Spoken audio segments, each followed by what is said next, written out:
This will surprise none of you who know me. I had a speech written and I just ignore all of it. I'm just going to blow by all of it because as I was walking past that Buck McCain sculpture up front, I thought more in terms of institution. So the heck with what I was going to say is I had my high school graduation here 30 years ago, back in the old Bates Mansion. So this club started in '48. And so it's kind of neat to be around all this stuff. Dave Owen, Montgomery Frames, every frame that you've ever seen on a valuable, wonderful work of art for the last God knows how long comes out of that man. So that's another institution I thought. And Friends of What, yes, Howard Turkey, Don Crowley, Martin Grill, you name it, Dave frames it. Me on C2, the list goes on, it's incredible. And then Friends of Western Art. So this club started in 1948, Friends of Western Art 81. Dave's been around since the dinosaurs. Sanders Gallery 75, Settlers West, I mean, it goes just, there's a lot of history here, which brings me to the next legacy and institution is the Coombs family, which starts off, for those of you who know Simon Coombs, Guy's father. If you are bored, don't do it here because you have to buy drinks for everybody, but if you Google the most famous wildlife artists of all time, you're going to get a list of 20 deceased artists. In the left-hand column, I did this on the drive over to confirm this again for the 100th time, it's his father, Simon. Simon had a very decorated British military career, which brought him to Kenya, surrounded him by the things he loves, wildlife. It's hard to overstate his influence in wildlife. I mean, it's hard to over-exaggerate who Simon Coombs was. I'm not going to bore you with any of that. I'm not going to talk about Guy. I'm going to let Guy do all of that. I'm talking more in terms of just the institutions of things that have been around a long time in the world of art, like you guys who've been supporting it forever. Simon lost his life doing and what he loved. He was at his home and Cape Buffalo took him from us, but the gift he left to us is this man here, who, as much as he tried to not be like his father, the first 8 years, Still trying. 8 years in Kenya, born and raised, and he went to boarding school. I'm sure that was a lot of fun after all of that. But as he grew up, his dad's DNA was too much in him. And this man has given lectures at some of the finest Ivy League schools here in the United States. He has talked at every major museum. He is in some of the finest museums in the world. Also, he gave his first, one of the top wildlife museums, I won't mention all this stuff in great detail, gave him a 5-year residency to come to the United States. These are not things offered up very lightly when you do that. And again, at the time, Guy was still holding off on whether or not this was the career he wanted to follow. So I am very thrilled to work with him as a dealer. As a dealer, I care very little anymore about someone taking a photo and just painting it because it looks good, it matches the sofa. God knows I did a lot of that in my earlier years. But I want to be involved with someone who cares about what they do. It means something to them. Guy, and I won't go into this in detail because it's about, I want him to give this lecture, and for those of you who do know me, I can talk forever about but the way he sees the world, not just color, value, and the things us fine art nerds talk about, but the brotherhood of wildlife. The other legacy of the Coombs is conservancy. This family has done more to protect wildlife in Africa than almost any other family in the world. It's a part of his life, it's a part of who he is. I don't know why I'm getting choked up, I didn't do any of this. And also daring. In my world, in art, people get safe, they get comfortable, they do things over and over again, and that's okay. And then you get someone like Guy who says, you know what, Chris, I haven't painted a figurative painting in over 25 years. The hell with it, I'm going to try it. This is what that looks like when he tried it for the very first time and brought it to the gallery the other day. This is going to roll over. First time out of the gate in 25 years. Not bad.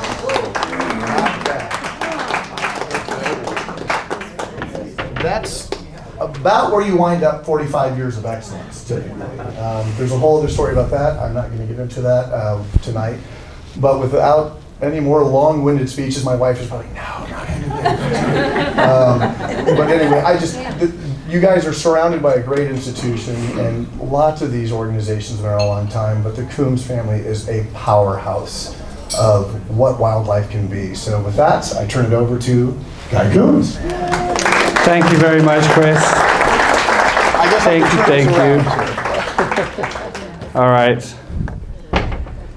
Thank you, and thank you so much to Friends of Western Art and the Mountain Oyster Club. I'm just completely overwhelmed by having this opportunity to talk about myself to all of you. This is an amazing kind of, I guess, a culmination of coming to Tucson and feeling very welcome in this city and making the city my home. And so this is very much kind of cementing that whole thing that's happened. And I'm going to talk all about that at length. I'm just going to get used to the technology first. I have to point the pointer that way. There we go. Yeah, I'm going to talk about how I've made Tucson my home, or Tucson has made itself my home, I've definitely kind of it feels like I've fallen into a very comfortable place in this city. It's a wonderful city, as you all know, and it has a lot of similarities to where I've come from, and that's a big reason why I feel so much familiarity here. I will talk about a show that I had at the Desert Museum. The Desert Museum is the reason why Andrew and I both first came to Tucson, because we were teaching there. And I had a show called Niche at the Desert Museum 2 years ago, and the theme of that show I'll talk about later on in this talk was very much about the relationship between where I've come from and where I am now. You've probably all seen this painting. These are all reproductions, by the way, but I wanted you to be able to see, you know, at scale what my work looks like in person as much as I could. All of the paintings themselves have sold, which is not a bad thing to happen. Apart from this one, I wasn't expecting this one to come in, but I'm very proud of this one, so that's nice. The one at the end, I wanted to show you that painting at the beginning of this talk and at the end of the talk. And so like a little game, I want you to look at this painting, and obviously you can think whatever you want to think about that painting.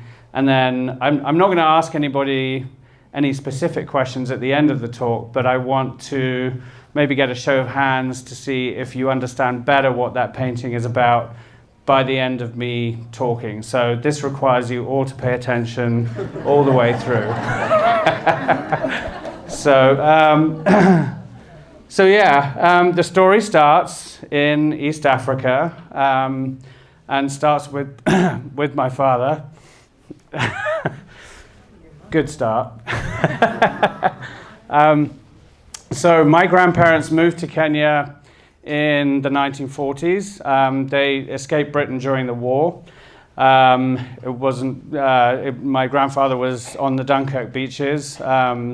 He came back to a country that was in economic ruin, and at the time there were these wonderful opportunities in East Africa to set up farm and to go there and pioneer, basically. So I come from pioneering stock.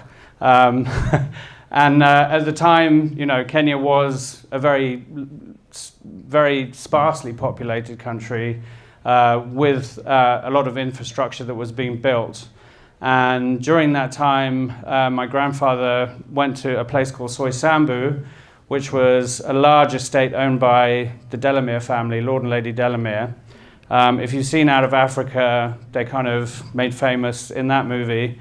And this is their estate, Soisambu, and this is a picture of my dad in his late teens looking out across Lake Elementaita at a hill called the Sleeping Warrior.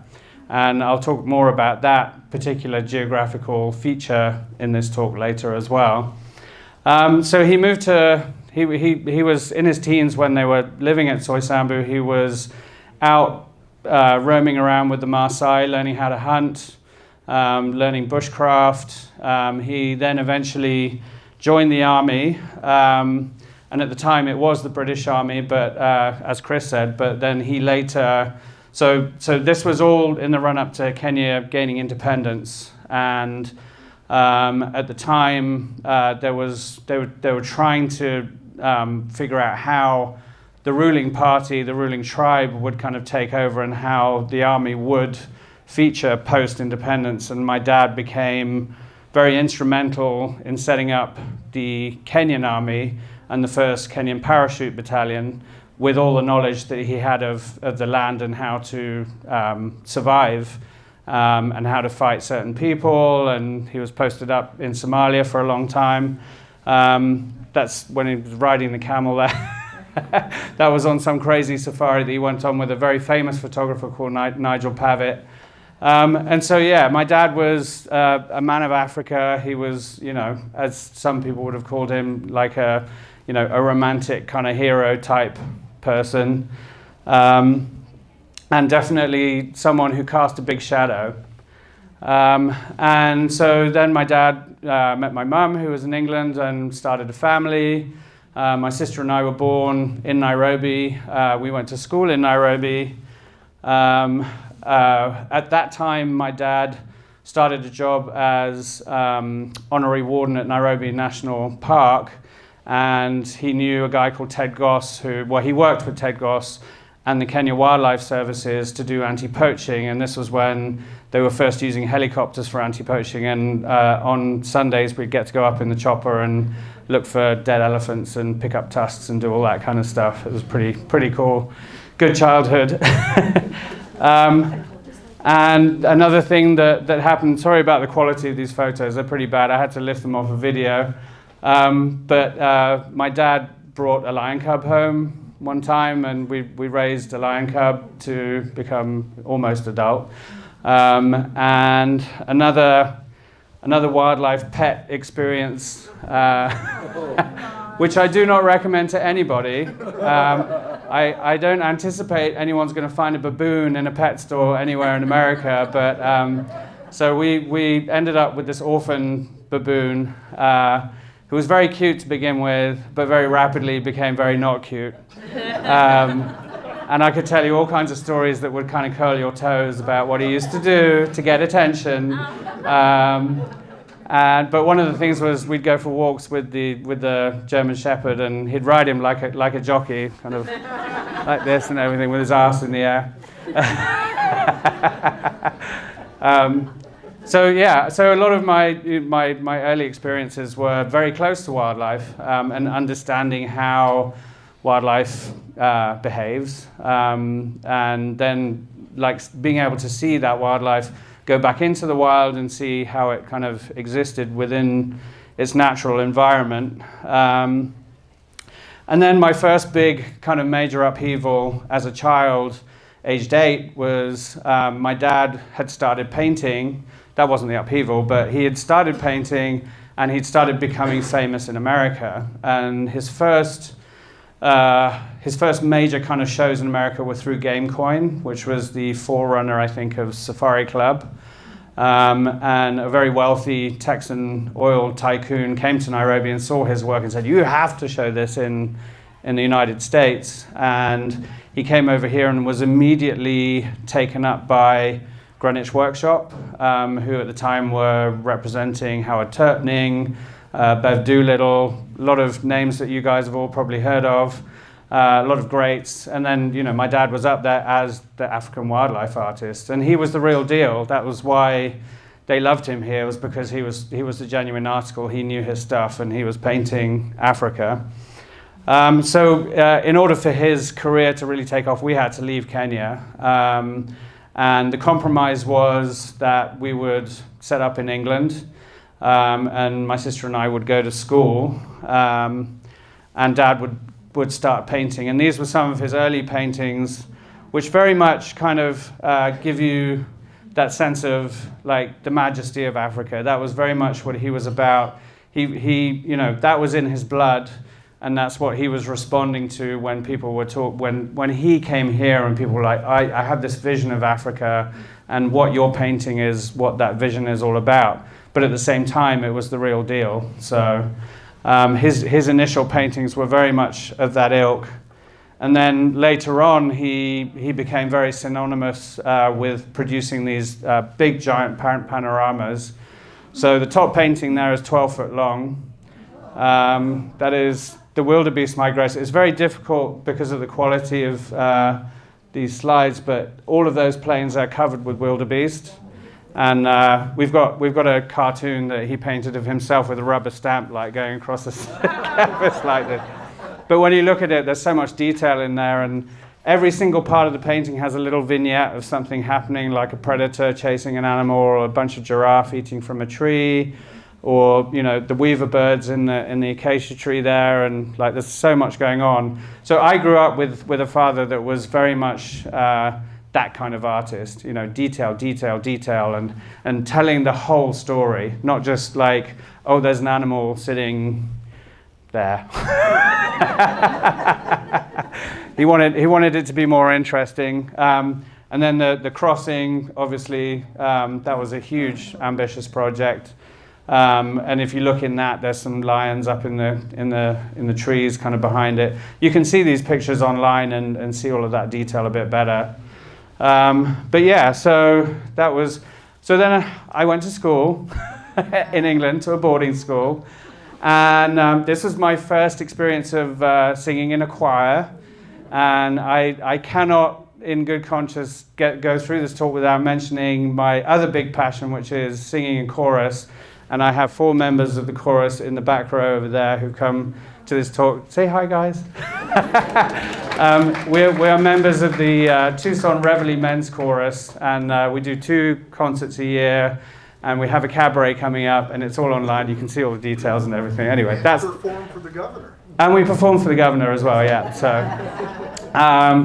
yeah, that was my plug, sorry. Hang on a sec. There was a... That's me there. Oh yeah, no. I was using the laser pointer. That's me there, with my tongue sticking out. So I was sent to this boarding school where I was supposed to have all these sensibilities and discipline and everything else, but that was the hope. It wasn't the reality, unfortunately. I was not a well-behaved child. And I think a lot of that was because my dad was a person who was a very analytical person, and who was always questioning the validity of anything. And that manifested in me as questioning the validity of authority.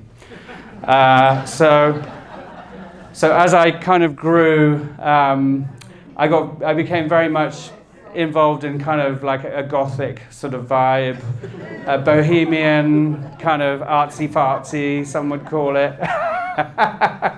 And I was sort of a flamboyant youth, but one of the things that enabled me to do as a young man was to get into history of architecture and history of art. They were my favorite subjects at school. And it enabled me to go to Paris, to go to Venice, to go to Rome, and to see all of the culture and the history of culture that my dad had not been able to experience. And it wasn't because I was doing that because my dad hadn't done it. It was just because I loved it. And then I realized, I was getting so much more color into my experience than he had. Because at this time, I was already starting to feel the pressure of his shadow kind of looming over me. And that kind of manifested the first time, I think. I was applying for a scholarship from one school to another, and I was expected to get the top prize in the scholarship and get the full scholarship, and I didn't. And I beat myself up pretty badly because of that. And my dad was kind of disappointed, but he didn't want it to crush me, but it really did. And that kind of started a whole cycle of me thinking, well, I don't want to be a wildlife artist because everyone will always want to compare me, and I don't want to be a painter because there'll always be these comparisons. And anyway, so that kind of unfortunately made me go off on a lot of different tangents at the time. But eventually, so there's 10 years, I'm giving you a 15-year gap now where you don't need to know what happened then.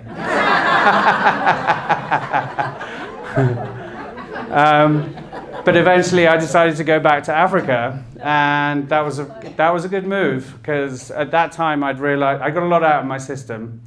I'd learned a lot as well. And I went back to Africa with all of that knowledge and went back to my contemporaries in Kenya who didn't have any of that experience. And so it was nice to come back as a person who'd seen the world, so to speak. And just a bit of geography, if anyone isn't familiar about, the geography of where Kenya is. So, hang on a sec, I'll use my pointer here. So the Horn of Africa comes up here, and you can fit Arizona probably into an area about that big. So it's a big country on a massive continent. And so anytime I am with people and they're like, oh, you must know blah, blah, blah in South Africa. And I'm like, no. It's a long way away. And Kenya is a big place. So basically Soysambu, so the Rift Valley comes down here, and you have a whole series of lakes along this kind of valley. And right around Nakuru, this is where Soysambu is, between Nakuru and Naivasha, just around about there. So it's kind of nestled in between two big mountain ranges. The valley itself, the floor of the valley is about 5,000 or 6,000 feet. So you're already at very high elevation. It's beautiful climate, beautiful land, stunning, perfect for wildlife, huge expanses of, savanna with grassland. And anyway, I could wax poetical about it more and more. That's just a detail of Soysambu itself. And this is interesting because Soysambu is this area here. This is Lake Elementaita, and this is Lake Nakuru, and this whole area here is a national park. So Soysambu is actually bigger than a national park and has the same amount, if not more, wildlife on it. And that's I'll tell you why that's interesting and important.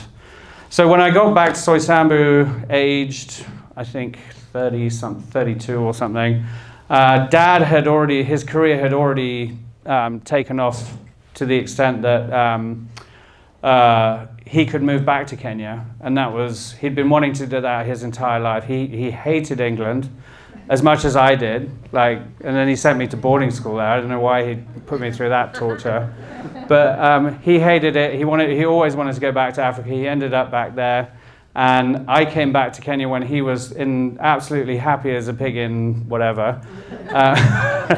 Going out and sketching and just painting on the veranda. We both ended up painting on the veranda together. And this was a really important time in my life because this was when things started to turn around, when I started to realize I need to paint. This is what I was put on this earth to do.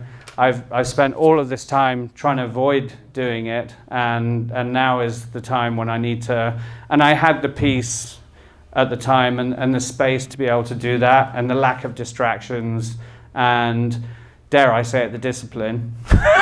Chris is looking at me like, at the time, so at the time, I still was nervous about coming out of Dad's shadow. So my other biggest love is, is this working? Hello? Oh yeah, we're good. My other biggest love is painting people, as Chris mentioned earlier. And one of the really fascinating and interesting things about Kenya is the history of what they call Swahili Coast, which goes all the way back to the sort of 10th century when the Omani Arabs were coming in and trading slaves out of Zanzibar and Mombasa. And then that went on for centuries, and then the Portuguese came and kind of, pillaged everything all over Africa. And then, all of the other colonials came in and did their thing. The British came in and started building an infrastructure. So you go to old cities like Mombasa and Zanzibar, and you can see all the remnants of this history in those cities and how those cultures in the cities have absorbed all of that into the language, into their art, and everything else. And so this is, most of my paintings at the time were of Zanzibar, of the people in Zanzibar, and how that is a place that's really kind of stood still in time. But there are very slight, subtle nuances of the modern world having crept in and influenced in very small ways. And that was the thing that was really fascinating to me. And it was fascinating, and it was my motivation, and it was kind of annoying because I came here, Dad was being represented by Greenwich Workshop. I said to them, like, I'm doing these paintings, is this something that interests you?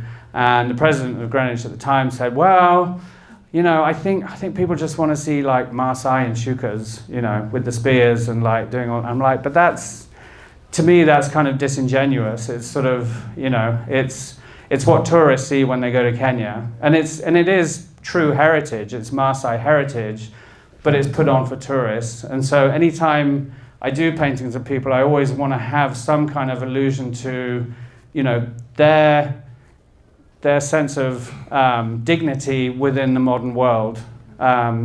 So you'll see that in a lot of my paintings. And so these were all produced while I was in Kenya. I had a show in Nairobi. Well, no, my first show was in Lamu, which is a coastal town. And that was a success because they only have one hotel in Lamu, and it's the only place where they serve alcohol. So I had a captive audience and a drunk audience. And this top painting here went to a very good friend of Mick Jagger's, because it's one of those like bougie hotels where people come from like all over the world. So anyway, that's in some fancy place in London somewhere. Unfortunately, as Chris mentioned before, there was another catastrophe in my life, and Dad unfortunately, his life was ended doing something that he really loved. He was walking up on top of that hill, which is the Sleeping Warrior on Soisambu, and he was walking the dogs, and there was a buffalo under a tree, and the sun was setting, and everything kind of. And he was a guy who really understood buffalo behavior. He understood, you know, how to like know when there was danger. He did a lot of like bush tracking and all that kind of stuff. And that is something that taught me a big lesson, which is when you're out in the wild, you're not in charge. Nobody is in charge. And anything can happen, and it's always very unpredictable. So, and unfortunately, you know, that happened, but you know, it turned my life upside down. At the time, I decided I was kind of a little bit sort of lost and didn't have a lot of purpose at the time. I was still painting, but one of the things I did get into before the next stage happened was getting into setting up Soisambu as a conservancy, because previous to that, Soisambu had been a cattle ranch, just primarily. Even though it had more wildlife in it than Lake Nakuru National Park, it was still just a cattle ranch. So my stepmother, Kat, so my dad had remarried hang on, go back. There we go. That's my stepmom there. So he had remarried and only just got married before he died. And so my stepmother decided to make it her mission to set up the conservancy. So her and I worked really hard to get that set up. Very soon after that, we approached UNICEF and had a representative from UNICEF come out and see if we could designate Soisambu as a World Heritage Site. And so I helped him with all the mapping points on Soisambu, and he came out, and Soisambu is now a World Heritage Site. So, and so that was. So during that time, like I didn't feel like I had much purpose. I went down to the coast. I sat on the beach. I was drinking some awful cocktail, looking at the sunset and thinking, what do I do? And I just thought, I need to get out. I need to travel. And coincidentally, at the time, the main collector of my dad's he was passed away, but they were having a retrospective of my dad's work at this museum in New Jersey, and so they invited me to come over for the opening of that, and my stepmother and my mum and my sister, and so we all went in a big group there, and while I was at the opening, the director came to me and said, by the way, we have this residency available. and we'll give you a house and art materials for an entire year if you come and paint in the studio. And I'm like, all right, okay. So yeah, I went back to Kenya, packed a bag, came back, set up at the Hiram Blauvelt Museum in Oradell, New Jersey. It's a beautiful museum. It's, I think, the only specifically wildlife art museum on the East Coast. I think there are some waterfowl museums, some other, but it's specifically wildlife.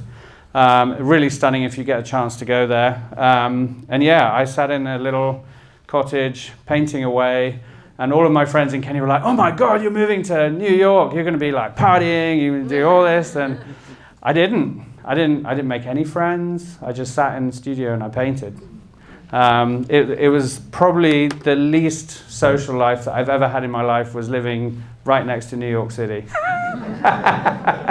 But it was really good.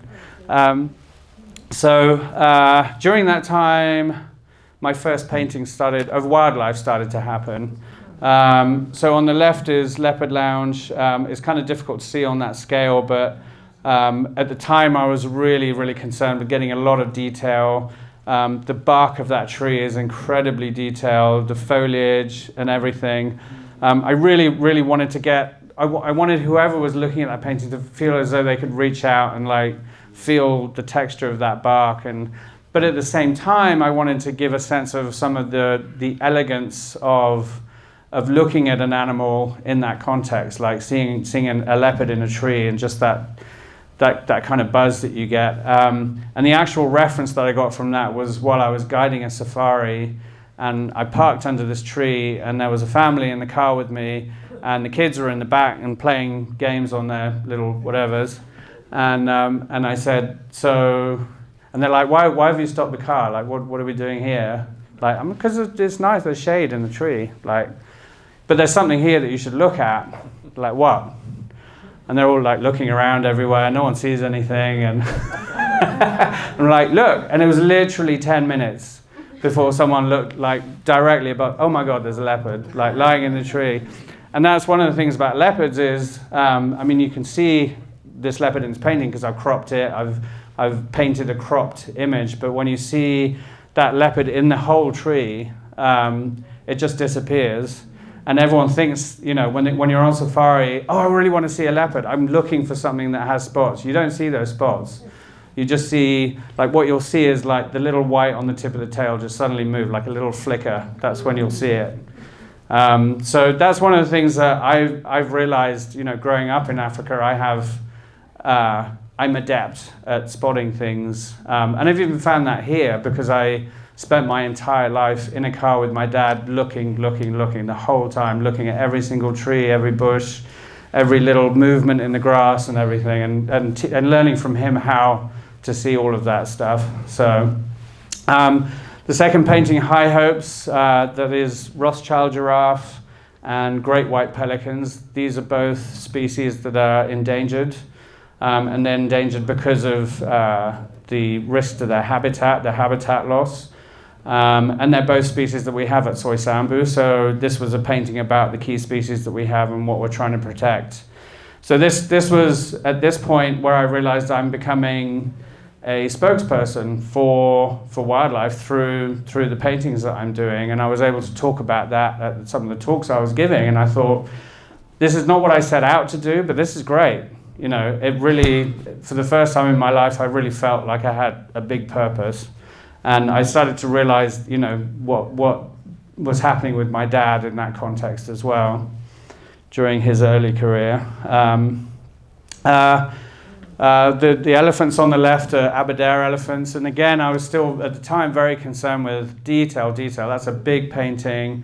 Every single leaf is painted, every single wrinkle on that elephant. It's funny, Andrew attempted to paint an elephant the other day, and he, at some point during the process, he came up to the living room and was like, "You were right." And I'm like, "What?"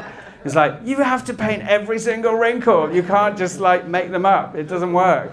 And that's one of the things that I've noticed with a lot of wildlife artists that go to Africa and they paint an elephant or something like that, and they think, or a cheetah or a leopard, and they think, well, I can just make up the spots.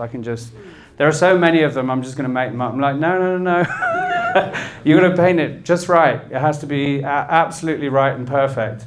So the painting on the right of the black rhino, that's in Nakuru National Park. That's the first time I really started working with depth and figuring out how to set up a composition with planes of atmospheric perspective. And so it was the first time I really consciously planned out doing the background, glazing over it with a scumball glaze, painting the middle ground, glazing over that with a scumball glaze, and then finally painting the foreground and having that really kind of pop out. And that was really exciting to me because it was a technique that my dad had never used. And it was when I started to think, I wish he was still around. Like, he's around, he's watching me do this. So that was really cool. So yeah, a big part of what I was doing was promoting conservation at the time. I was taking safaris with students from George Mason University. That was a lot of fun. So once a year, I'd go back to Kenya. By the way, during this time, I was supposed to be at this residency for 1 year. It ended up being 5, because I think they forgot I was there. I think it might have been a tax break for them or something. So they were just like, yeah, just carry on. And so I go to Kenya once a year. I don't think they even noticed. And I was doing these safaris with the George Mason students, which was really cool. Another thing that was very rewarding but also extremely sad, the president of Greenwich, I was living with him for a while, and his wife, and she was a teacher at Sandy Hook Elementary. This is Sandy Hook. I went to that school to raise money for a project that I was trying to do at the time, which was to stop a road being built across the northern Serengeti. And this was at a time when Facebook and social media had really kind of taken off, and was the first beginnings of people using that as a tool for activism. And I thought, this is great, I can do this with conservation. And so a few friends of mine set up a page that immediately got 50,000 followers, and it was called Stop the Serengeti Highway. And we eventually managed to, raise enough awareness through that the project was shelved because of international pressure. And we got the World Bank to come in and put pressure on the Tanzanian government.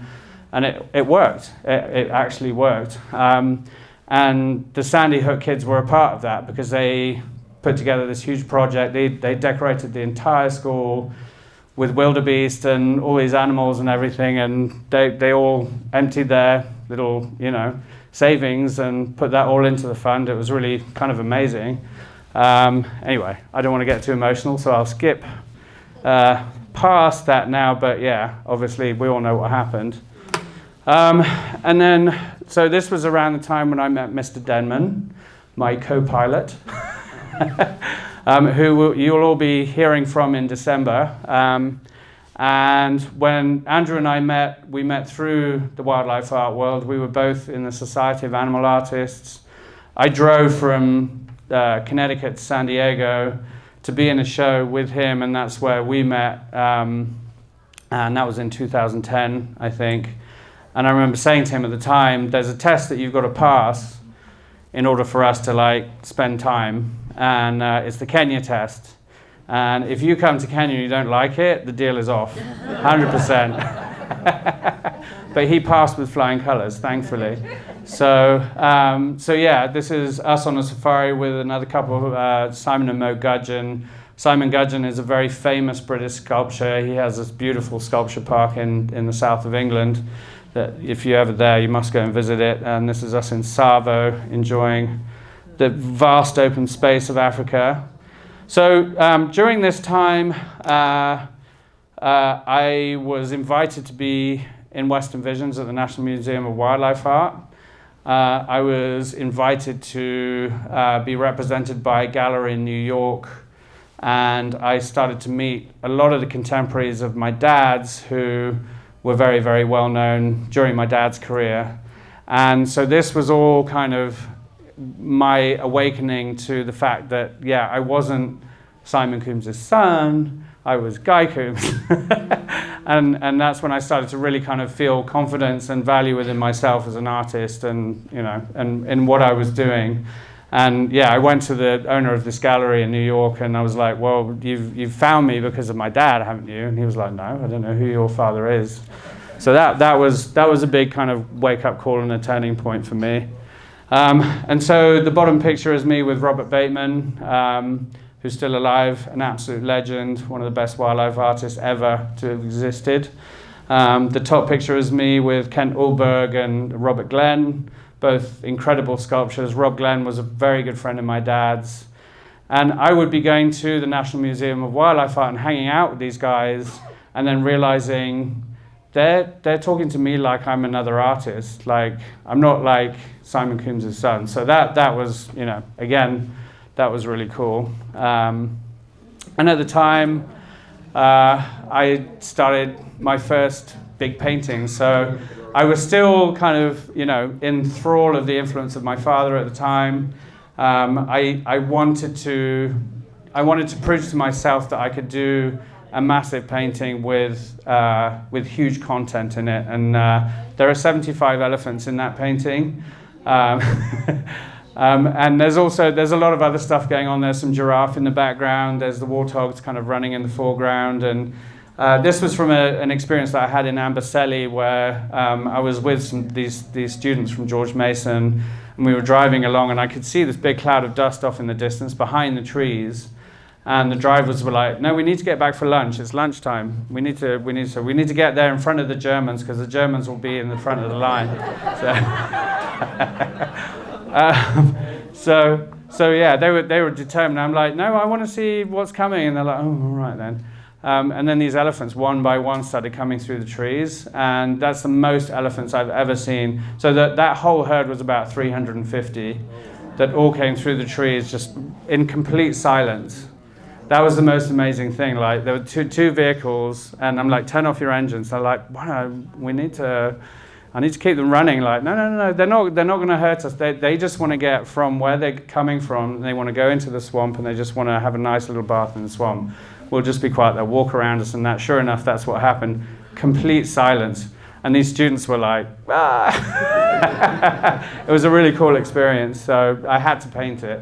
And there you are with Kilimanjaro kind of like towering above you off in the distance. So yeah, that was pretty cool. A project that I've been involved with at Soisambu is the predator-proof bomas. So they're enclosures that you put cattle into to protect them from predation by all predators: lions, leopards, hyenas. The solution that we came up with to the traditional method that the Maasai use is to build these metal enclosures where you can change the size of them to suit the size of the herd that you put into them. Because one of the crucial things is, when you're containing cattle like that, is that you don't allow them the room to move around too much, because they'll injure themselves, especially if there's a predator nearby. So you pack them in tight, and you keep them in there overnight, and then in the morning you let them out to pasture. And what happens is, while they're in there overnight, there's a lot of fertilization that's going on. And what you're able to do, because they're mobile, is to move that enclosure 3 months later, and you have this incredibly rich, fertile area of grass. And eventually you move, and within a year you have a huge acreage of very fertile, rich grass. And so there's a win-win situation that happens everywhere. We employ a lot of the local community around Soisambu to make them. They're also being kept safe because they can go to school, they can go to work. In the time that Soisambu, so I have to rewind a little bit just now, because the history of Soisambu includes Teddy Roosevelt, who did a lot of hunting, as you all know. And he hunted the last lion on Soisambu and the last rhino on Soisambu, which at the time was okay, because it wasn't where there were a lot of other rhinos and lions, and there were a lot of populations of those animals in other places. And at the time they were trying to clear Soisambu for the cattle herding. So that clearing happened back in, his time, whenever, I don't know dates, but during that time. And so in all that time, there'd been no lions on Soisambu. So you have 3-4 generations of community people living there who'd never experienced there being lions. And then, so before, the reason why we started this project is because some lions escaped from Lake Nakuru National Park and came onto Soisambu. And we contacted Kenya Wildlife Services and said, what do we do with these lions? And they said, I don't know. You deal with it, not our problem anymore. So that's when we came up with this solution. So in a long kind of winded way round, so the reason why I'm so involved with this is because I raised over $100,000 to build 30 of these bomas on Soisambu, which has completely eradicated our predator livestock issue, and I raised all of that money through painting. So I set up a project on Facebook where I was doing live, I was broadcasting live from the studio, and people could bid on my paintings while I was actually painting them. And that was, I think I was probably the first person to do that. And we actually met someone that worked for Facebook at the time, and he was like, this is amazing, you need to come down to Facebook head office. And we went to the head office, and they were like, this is really cool. Nothing ever came of it, but they probably took that idea and thought, well, we can use this, and anyway, but I think I want to pat myself on the back a little bit for that. But yeah, it was, so, each quick draw that I would do live, I would earn, $3,000 for the project for, 2 hours work. Whereas when my dad was, doing his charitable work, an auction house would come to, or an organization, a conservation organization would come to him and say, can you donate a painting to this auction? We're going to have this fabulous auction. You're going to get all this exposure. All of these famous people will come. We're going to spend all of this money. And you just need to donate a painting. And my dad was like, so are you going to donate 2 months of your salary? So this was another moment where I thought, my dad is looking over my shoulder. He would totally have been completely all over this if he'd had social media when he was still alive. He completely would. So that was cool, and I ended up getting an award for it. I got an award that's called the Simon Coombs Award that was named after my dad. So that was a full circle moment, and it's awarded by Artists for Conservation. So that was a really special moment for me. And then, so Andrew and I had been living in the Bay Area for 8 years. Andrew is from California, from the Bay Area, from beautiful part of California. And but we were coming to Tucson to teach at the Desert Museum, and every time we come down here, we're just like, this place is incredible. It's beautiful. There's so much wildlife here. Every time we come here, we get this incredible reception from everybody. For all its faults, the Bay Area in California is a great place, but it was not a place where we were able to be a feature as artists. We were not recognized. It's very difficult because it's so sort of fragmented. It's very difficult to make a name for yourself as an artist. And there weren't any wildlife art galleries. The last one that Andrew used to work with closed down before I moved there. And there just wasn't anything in the city at all. So yeah, we started to fall in love with Tucson more and more. I started to paint a lot of Tucson wildlife. The two paintings on the left are caracaras, and if you go down into Avra Valley and you drive just past the airport there's a couple of saguaros, one on either side. One is a crested saguaro, and the one on the other side of the road is where the caracaras come and nest every year. And just going to see that kind of stuff just makes me feel like I'm back home, seeing really interesting, charismatic wildlife, just outside the city. It's such a special thing. And then we see it inside the city, around our house we have javelinas and bobcats, coyotes, and, and we've created a haven for birds and insects and bats and all kinds of stuff.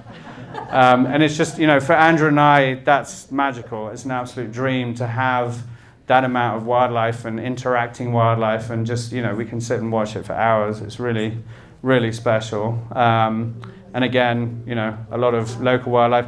So the colors are not coming out so, hello? Oh. The colors aren't coming out so great on this, but the Anna's hummingbird in the middle, the owners of that painting are right here. I called it Magnificent Magenta because I used God knows how much magenta paint on that. And I also was experimenting with using non-objective backgrounds and using a little bit of abstraction. And I felt like living with Andrew, who is a very interesting artist and very conceptual with a lot of his stylistic choices. A lot of that was starting to rub off on me as well. But I was also kind of being awakened to my past education as an artist and my education with art history, and realizing that, just painting what you see can be really interesting, but you can also play around with that. You can also make things very interesting in different ways. So I started to experiment with that in what I think was a successful way, but realizing that it's not just as easy. Like, it's not like if someone says, oh, that must have been really easy to paint because you just did a splat. It's not. It's not. It's very difficult to make something look spontaneous and be successful with that.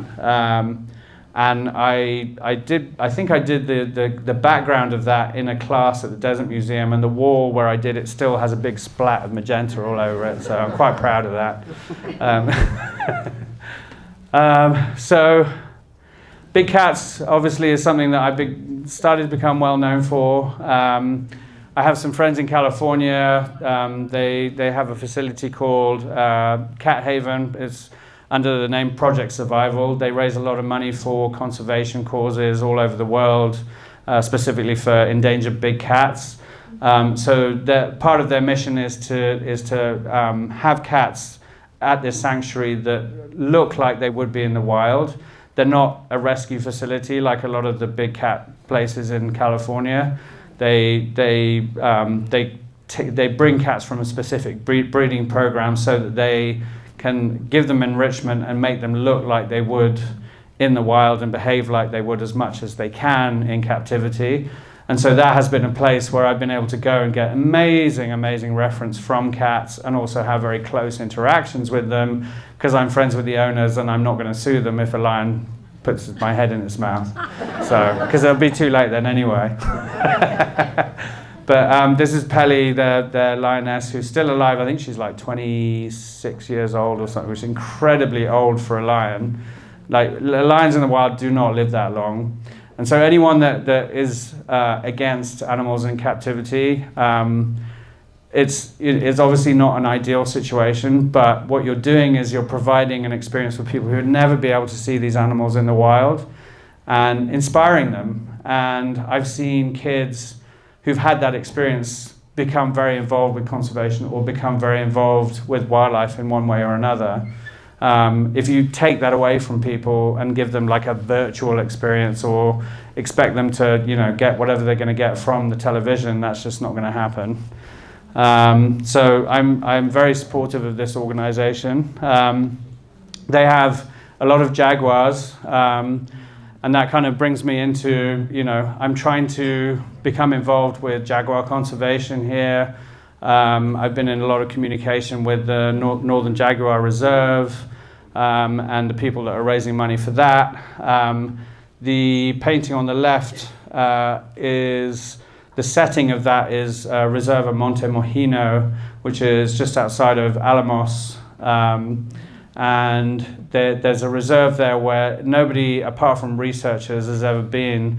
And Andrew and I and a small team from the Desert Museum were the first artists that had ever been allowed in there to document it. And that was the painting that I did. So that on the rock there's a big wolf spider. You can't really see it on this, but I hate spiders. I absolutely hate them. I don't know why anything needs more than 4 legs to get around. I feel like that is an indulgence. So yeah, I'm a conservationist, but I have issues. So anyway, but like being able to actually paint something like that, took a lot to paint a spider. But you know, I always want to make my paintings a bit more interesting than just, oh, there's a cat or whatever. And so in the painting in the middle, I've again been using some of this non-objective pattern background in order to kind of give a sense of energy within the painting. And that's what I always feel when I see a big cat. There's like a fizz in the air. Like if you see a leopard when you're on safari, you just kind of leave with like all your goosebumps are like all over your body are just up. And there's like that kind of fizz. So I was trying to recreate some of that energy with that. And then, you know, I still like to create, you know, realistic backgrounds, but give it some drama. All of these 3 paintings are the same jaguar. And her name is Kaipora, and she's my most painted cat. So these are 3 different representations of her, and this is her brother, Oz. So jaguars very commonly have melanistic traits, and you can have litters with normal spotted jaguars and melanistic jaguars in the same litter. And this is one of my latest paintings, and that's a reproduction of it over there. The actual painting itself is bigger. It's bigger than life size, because with a lot of my paintings, I want to get that impact and that drama, and to get that with a cat, you know, have him trundling out of the canvas towards you. That's really what I was going for with that look of purpose. And then, you know, obviously a lot of my big cat paintings are taken from the wild. And one thing I'll say about lions, and I always say this on safari when we're going along, because yeah, well, I have another owner of this painting in the audience here. So when you're on safari and you see lions, the most common thing I hear people say is like, "Oh, look at them lying down, so lazy." And I always say to that, well, they're not being lazy, they're being efficient. And that's mostly what lions do during the day. So when you go out there and you think there's fantastic light, that's when you just see everyone just lying down and not doing anything. But you have that one tiny moment during the day where they suddenly smell something, or they see something, or they hear something off on the horizon. They're just up, like, okay, it's time to look for stuff. And then you have this magical kind of hour where they're out hunting and they're chasing things and all that. You don't get that from a captive animal, and specifically mostly with lions. And a captive lion will always look totally different from a wild lion because it looks like it's had a blow dry and set, basically. Whereas a wild lion has all the kind of scars and the scratches and all this kind of beat up stuff going on. And so that's something that I try to be more authentic about when I'm doing a painting of a big cat, of a lion, is paint a wild lion. And if I'm going to paint a captive lion, I'll say it's a captive lion, and I'll paint it in a certain context. And that's something I'll talk about in a minute, about context with paintings. This again, leopards are a big cat that are very special to me. I've always said that whenever I see a leopard, my dad is there. My dad's spirit animal was leopards. And so whenever I see one, I kind of feel like he's passed through the room, or he's kind of run in front of the car, or whatever he's done. And when I'm painting one, I always kind of feel him very close to me. So, and then I've really got into all of the local cats. And that's something that always amazes me about this country is I feel like we're not giving this animal, this species, enough presence as a symbol. And when I hear that there are jaguars an hour and a half away from this city, roaming around wild, I'm like, why isn't everyone going absolutely crazy about it? I mean, as someone that comes from Africa, and you know, our culture and everything is so kind of tied into wildlife and conservation. I always feel that that energy needs to happen here. And I know that, you know, people are mad about bears and are mad about bison and mad about moose and all this kind of stuff in this country, but jaguars, I mean, like, that is just a spectacular animal. It's just an incredible beast. So, and then, you know, bobcats and mountain lions, and we don't have ocelots here, but, you know, the other two are in your backyards. I mean, we do, there are ocelots over the border. There are. They have been seen, they've been recorded. And it would be great to, you know, for that to be something that people are putting more energy into the conservation of those species. So, the show that I had, I talked a little bit about the relationship between this area and Africa. So when I was coming up with the idea of the show, I talked to a biologist who is based up in Phoenix, and he said, you have to make this all about convergent evolution. I'm like, what's convergent evolution? He said basically, the best example of it is there's a little bird called a yellow-throated longclaw that you get in East Africa, and there is a bird here called a western meadowlark, and those two birds are completely unrelated. Their common ancestors don't look anything like they do, but they have evolved to look identical because of the places where they live. And that was like a light bulb moment for me, like that's what my show's got to be about. So then I started thinking about all these examples of convergent evolution. You have aloes and agaves, you have cactus and euphorbia, you have javelina and warthog, you have bobcats and caracals, and I'm thinking this is going to be a great show. And so I set about putting together this show about the relationships between all of those animals, and that was what Niche was all about. And so the two little birds were emblematic, and they were in the entrance as you kind of walked in for the show. So I'm gonna wrap it up now with some of my more recent works and more landmark works. So and this is just to talk a little bit about what I'm hoping to be and to do going forward as an artist. I want to keep doing big landscapes like this that really kind of describe the scale and the space of Africa, and making a giraffe tiny within a huge landscape is a really... So this is at Soisamba. You can see the sleeping warrior there in the background.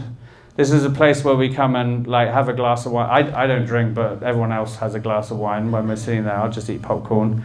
But we go to this beautiful place and we see the giraffes all come down and, you know, just walk in front of us. And we're all out of the car and just, you know, enjoying this wonderful moment. This was all about capturing that. The painting that Chris showed you all, this represents a return for me to going back to painting people. I don't just want to paint Kenyan tribes people, but I do feel like growing up there and having the relationship that I've had with them, I feel like I have license to represent them in this country in the best way that I can. And like I was saying before, with the little references of modernism, this guy has a smartwatch on. And so I was in Samburu with a group of people. They were all taking pictures of all the guys with all the jewelry and all that. And I just saw this young guy kind of standing off to one side, but there was something about his presence and the way he was looking. I was like, that to me is just so much more interesting than this whole kind of show that's been put on for tourists. And so I vowed to do this painting of him. And it was really sad because I finished the painting and I got in contact with the head of his village who was helping me on that safari, and I said, can you tell Lemolo I'm doing this painting? I'll put it up on social media and like everyone's going to see him and stuff. You know, he really needs to know about this. And he said, well, I'm really sorry, but he's passed away. And you know, age 20, whatever he was, and probably because the Archer's Post where he lives is a main thoroughfare for truckers coming through, and that's where you get a lot of HIV spread. That's probably the reason why, and there just aren't enough clinics there or water there or any resources. So I immediately got on the Samburu Project, which is an organization here, and raised a whole bunch of money to put into the clinic and everything. So his family, I think, are happy that I did this. It's really special, you know, when you're painting a person like that. There's just a whole different dimension to the creative process and the emotion and the poetry behind like doing a painting. I always want to do paintings that have special meaning for me, and obviously buffaloes have a meaning that, you know, isn't so great, but at the same time, when people say to me, like, you must hate buffaloes, I'm like, why would I hate a buffalo? Like, that buffalo was just doing what buffaloes do. He was trying to protect himself, and he had an arrow in his neck. This is the buffalo that got my dad, by the way.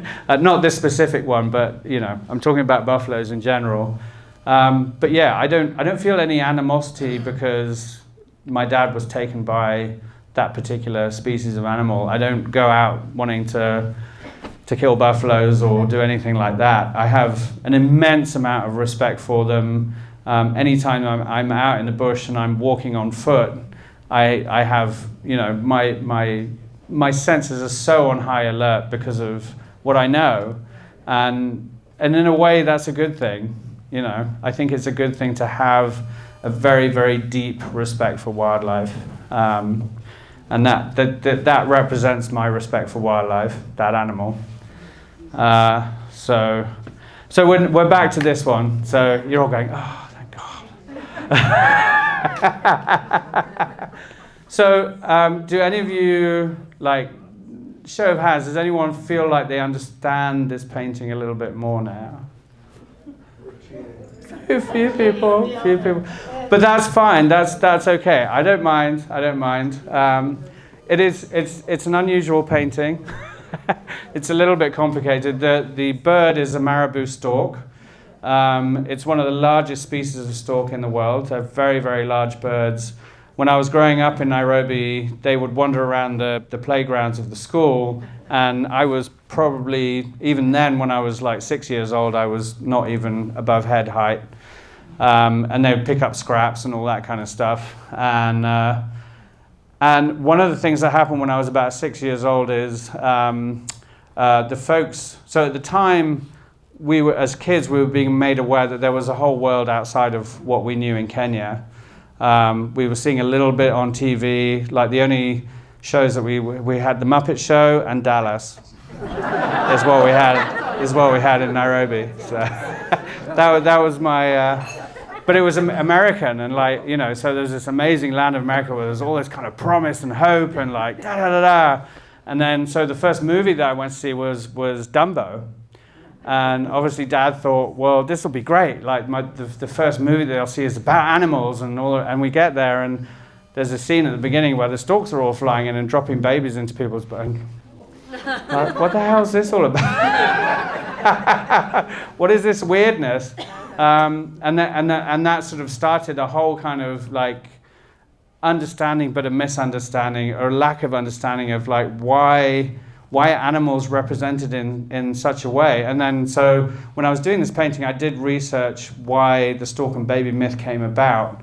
And it goes all the way back to Egyptian times, and the Egyptians always revered animals that were good at things, and storks are very good parents. And so the story of them being good parents went into the medieval times, that became Hans Christian Andersen, that then became Disney, and the Chinese whispers, you know, ended up with European storks flying with babies in cloth or whatever, and dropping them in, and babies of different species or whatever. That's how reproduction happened. I'm like, that's not how reproduction happened. I'm 6 and I know. Look how I ended up. But so this painting is about that. It's about my questioning what our understanding is of animals and wildlife. The background is, you know, the plains of Africa. The baby is supposed to be me, even though it's not actually me. I was using a model. It's a little girl who's now 8.